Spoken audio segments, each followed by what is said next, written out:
Alright, hello everyone and welcome back to my Fallout 4 Mod Spotlight series, where today we're having a look at yet another wonderful mod, this time in the form of Personal Jetpack, which is being made by user Idle Sheep. And what this glorious little piece of work looks to add into the game is, well, this thing that I have on my back. A freaking jetpack. How could you not love this? It's glorious. I'm really falling in love with this mod because it is just great. Now, the jetpack for Fallout 4 was one of the things that really enthralled me about this game. I was so excited when I heard that we could attach jetpacks to our power armor. And now with this mod, you have that same ability, but you know, just when you're walking around normally without the use of your power armor, and that is just wonderful.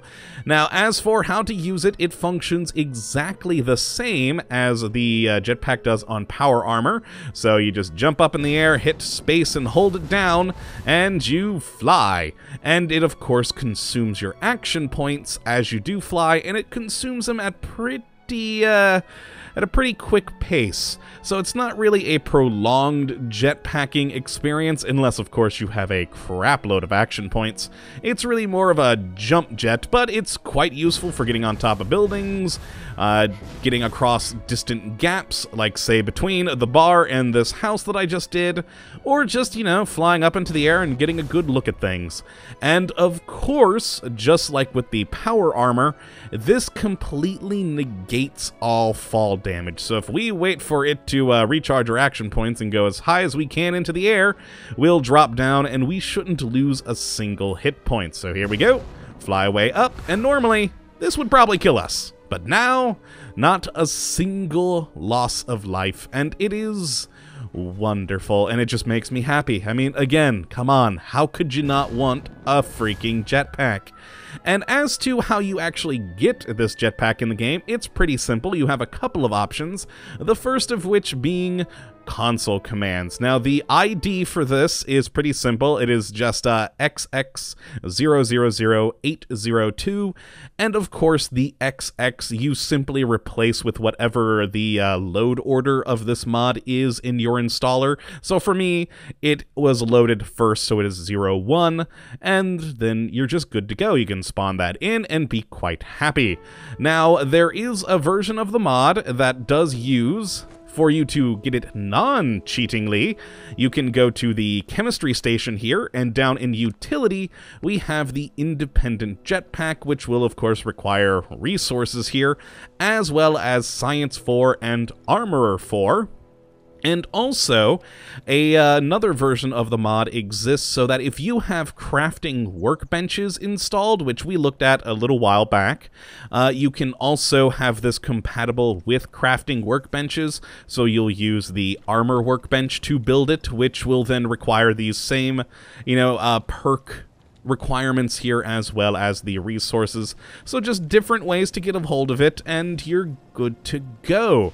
Now, as for the device itself, if we look in at our Pip-Boy, we actually do have some damage resistance here in 5 damage resistance. The downside that I have for this jetpack is the weight. Oh my god, it weighs 20. That is like carrying around an extra heavy weapon with you, but you know what? For the convenience and usability and just sheer enjoyment and happiness that a jetpack can bring you, perhaps 20 weight isn't too bad. Now, as for the armor slot, for any potential conflicts in other mods you may have, it uses armor slot 61. So if you have any other mods that use that particular armor slot, you're not going to be able to use this with it, but again, jetpack I think would probably win for you guys. Come on, jetpack, it's wonderful.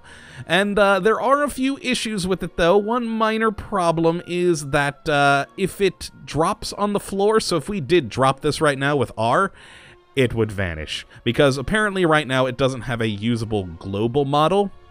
It is something that the mod maker is wanting to fix for the next version, but for right now, if you drop this on the ground, you're gonna have to make yourself a new one. Now, whenever it does update, you will have to, unequip it and then re-equip it again so that things do take effect.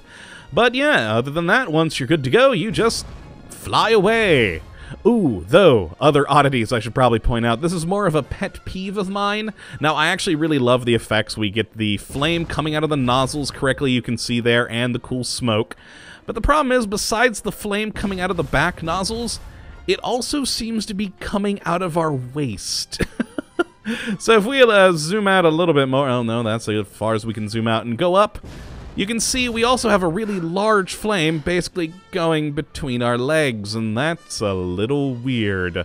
Hopefully that can get fixed in the future. It's just kind of a weird visual effect that kind of is off-putting. But I mean, it's still a usable jetpack. We can still go building to building and just enjoy ourselves, have fun, and more importantly, especially for me, not take falling damage, because, well, falling damage actually hasn't been much of a bane of my existence in this game so far, but in most games it usually is. But yeah, that is the Personal Jetpack mod, so if you would like to check out this mod for yourself, you can take a look at the link in the description, and I would definitely say to give it a go. Again, it's a freaking jetpack. How could you not love that? And plus, it's just so well modeled, it's got the good effects, it does add a little bit of damage resistance, and is just overall really, really cool. But yes, give it a go, have fun with it, and of course, I hope you all have enjoyed this episode today, and that you do come back for the next. But until then, thank you for watching, my friends, and as always, have a good one. I'm gonna go fly around for a while and just enjoy having a jetpack. Later, folks!